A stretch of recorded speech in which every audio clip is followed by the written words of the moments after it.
Oi pessoal, sejam muito bem-vindos a mais um vídeo aqui no canal Amor por Cakes. Eu venho compartilhar com vocês mais um bolinho de andar, mais uma decoração. Esse é um bolinho de 2 andares, é um bolo unicórnio, do tema unicórnio, né? E o andar de cima é um bolinho fake. Por que eu faço muito bolinho fake na parte de cima do bolo? Porque geralmente não dá o quilo, a maioria das vezes a cliente quer um bolo de 3 quilos, 3,5 kg, e não dá para fazer um bolo de andar nesse peso, pelo menos eu acho que não compensa. Então eu sugiro para ela sempre fazer um bolinho de andar com a parte de cima fake, que dá pra, aparentemente ele fica um bolo muito bonito, do mesmo jeito, né?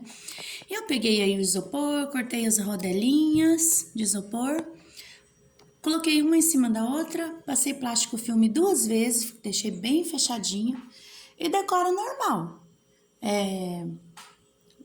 Coloco chantilly, faço trabalho normal. Eu começo sempre pelo andar de cima, você sabe que é uma dica valiosíssima que eu passo aqui sempre. Começo pelo andar de cima, ponho ele na geladeira e vou fazer o andar de baixo. Enquanto isso, ele gela, ele dá uma firmadinha e aí você tem uma sobreposição mais perfeita na parte de cima das quininhas do bolo de cima, né? Eu prefiro fazer desta forma, porque quando o chantilly dá uma endurecidinha, aí fica mais firme na hora de tirar e sobrepor. Por isso que eu começo sempre pelo andar de cima. Eu tô fazendo o andar de baixo, é um aro 20, eu acredito que deve ter dado uns 3 quilos ou perto disso. Eu coloquei um caninho só no meio para poder fazer uma estruturação no outro bolo.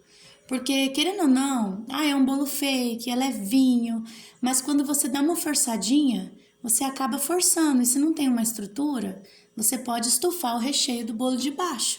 Então tem que tomar muito cuidado. Gente, como é um bolo fake, eu gosto de furar com palito de churrasco. Porém, eu não tinha em casa, palito de churrasco estava em falta. Eu esqueci de comprar, e aí eu comecei a furando com uma faquinha. Depois eu vi que não deu certo, tava fazendo muito buraco no chantilly, aí eu comecei a furar com palitinho de dente, que era o que eu tinha em casa. Mas o bom mesmo é o palito de churrasco. Daí você fura com o palito de churrasco e aí você vai colocando o topper.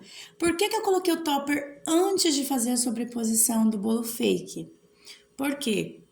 Imagina eu cavucando, forçando, cavando, né? Eu cavando esse bolo, forçando em cima do outro bolo. Querendo ou não, ia dar uma leve danificadinha no bolo de baixo, porque eu ia estar forçando o bolo.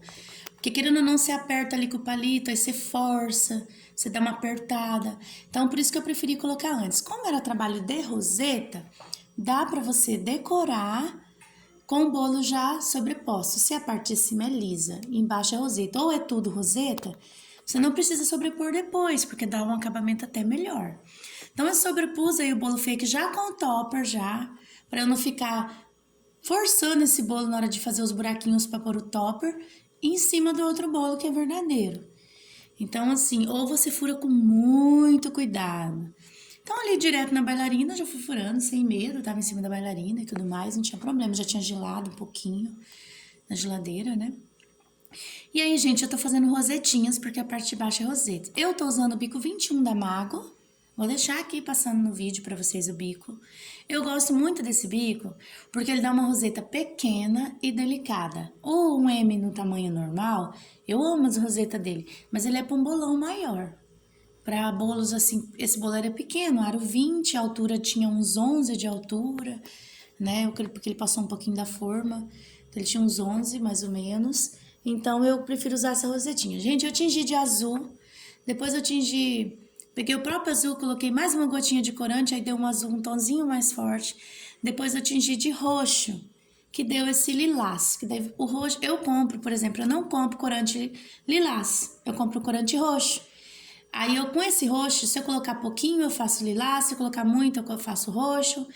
Então eu sempre gosto de comprar cores fortes para eu fazer a dosagem depois. O rosa, eu compro rosa pink e eu doso, se eu quero rosa bebê, se eu quero rosa clarinho, né? A gente vai fazendo, colocando conforme o tom que a gente quer. Eu aproveitei a manga que já estava suja e já fiz umas rosetinhas aí que faz parte da inspiração entre o andar de cima e o andar de baixo. Porque se você esquecer, você vai terminar o bolo, depois você vai sujar as mangas tudo de novo. Eu tenho um bico 21 só. Então, eu optei por usar a manga descartável, porque daí eu fiz o azul, usei, não fiz muito para não jogar fora chantilly tingido. E depois eu joguei fora, peguei uma manga limpa, só lavei o bico. Quando eu usei a manga descartável, só lavei o bico. Gente, cortar sempre com uma faca essa manga descartável, porque se você cortar com a tesoura, quando você pôr o bico, ela estoura. O bico você tá ali fazendo, no que você faz a pressão para fazer o trabalho de bico, ele estoura no bolo. Já aconteceu muito isso comigo. Pois eu aprendi que a gente tem que furar com a faca, esgarçando. Tipo, você rasga assim com a faca puxando. Tem vídeo aqui no canal, acho, eu colocando esse bico na manga descartável. Eu compro 3, 4 reais de saquinho, vem um monte. Você compra o tamanho que você quiser. E eu uso e jogo fora, não reaproveito. Eu uso no caso de bolos coloridos, quando as minhas mangas estão ocupadas. Ele é um socorre. Nada é igual a manga de confeitar, ela é muito melhor. Só que esse aí é um socorro. Por exemplo, eu tinha bolo colorido, um bico só. Imagina eu ficar lavando saco de confeitar ou sujando 3, 4 sacos. Então eu uso em algumas questões, alguns momentos esporádicos, assim, que eu uso a manga descartável. Gente, o bolo tá praticamente pronto. Ó, então eu aproveitei, quando eu usei o azul, eu já coloquei as pitanguinhas em cima, quando eu usei o rosa, eu já pitanguei, e depois eu usei amarelo, ou seja, eu usei apenas 3 mangas, né? Sujei, né? Apenas 3 mangas. Gente, tá pronto. O topper custou em torno de 20 e poucos reais, se eu não me engano foi 23, 20, 23, alguma coisa assim, tá? O bolo ficou lindo. Eu não falei o recheio, né? Mas vou deixar passado aqui no vídeo no início. Eu deixei, né? Que o recheio é de 2 amores. Eu fiz contenção com o próprio recheio de chocolate. Por isso que tava todo parecendo chocolate. Um beijo, não esqueça do like. E até o próximo vídeo. Tchau, tchau!